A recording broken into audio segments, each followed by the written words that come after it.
এই যে আমি পার হচ্ছি, ও মাই গড যতগুলো জল এখানে, আমার খুব ভীষণ ভয় লাগতেছে, এত স্রোত।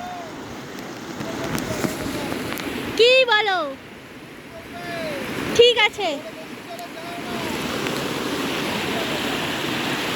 এখানে মনে হচ্ছে জল নেই, কিন্তু এগুলো যে স্রোত, হ্যাঁ নিচে যে এত গর্ত, মানে মুশকিল, মানুষকে মানে মানুষ মরে যায় আর কি এগুলোতে পড়লে। স্রোতে স্রোতে নিয়ে যায় এবং মানুষকে ভাসিয়ে নিয়ে যায়, পাথরে ধাক্কা টাক্কা খায়, মানুষ মরে যায়। মনে হচ্ছে কম জল, বাট এখানে খুবই জল, খুব ভয় লাগছে, এত জলের স্রোত।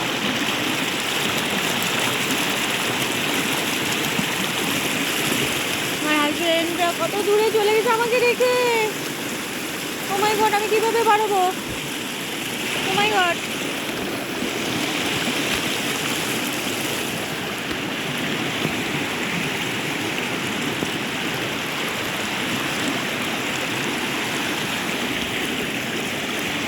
পার হওয়ার মতো কোনো বুদ্ধি নেই, পার হওয়ার মতো কোনো বুদ্ধিই পাচ্ছি না, কারণ অনেক দূরে, এত দূর থেকে এত দূর হাইটে হেঁটে যাচ্ছি, তাও মানে এর সামনের দিকে কোনো অল্প জল পাচ্ছি না যে ওই দিকে আমরা পার হয়ে ওই পারে যাব। ঠিক আছে, ও মাই গড, বুঝতে পারছি না আমাদের কপালে আছে কি আছে স্রোতের মধ্যে।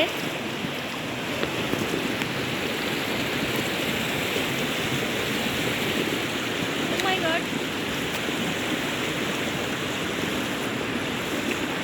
এত কষ্ট করে ব্লগটা বানাচ্ছি, এত রিস্ক নিয়ে,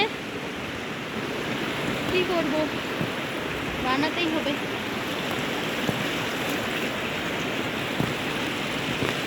পাহাড়,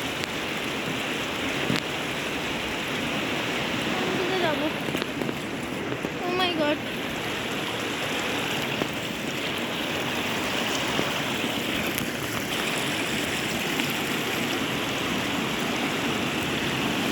এগুলো কিন্তু দেখা যাচ্ছে মাটি, কিন্তু মনে হচ্ছে যে অল্প জল, কিন্তু না, এখানে প্রচুর জল আছে। হ্যাঁ,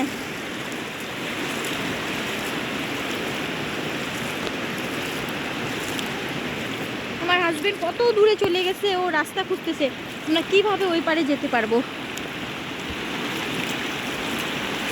অল্প জল আছে, আমি অল্প যেদিকে ওইদিকে হাঁটছি, বেশি এই যে সামনের দিকে বেশি আছে, সেই জন্য ওই পারে আর যেতে পারছি না।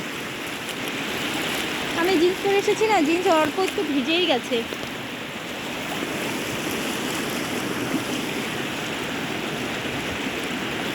আমি কিছুতেই পাচ্ছি না, আমি জিন্স পরে না আসলে।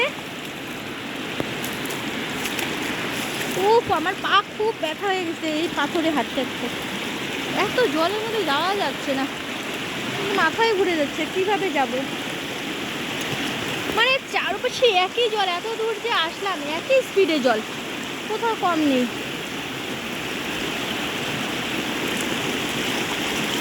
কি করবো?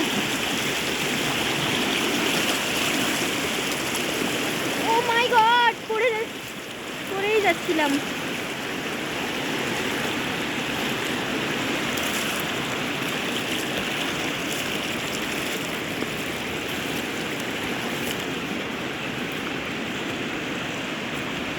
ও, আর পাচ্ছি না আমি। চলো বাই বাই, পরে আমি একটু হাঁটি, পরে ভিডিওতে দেখাবো।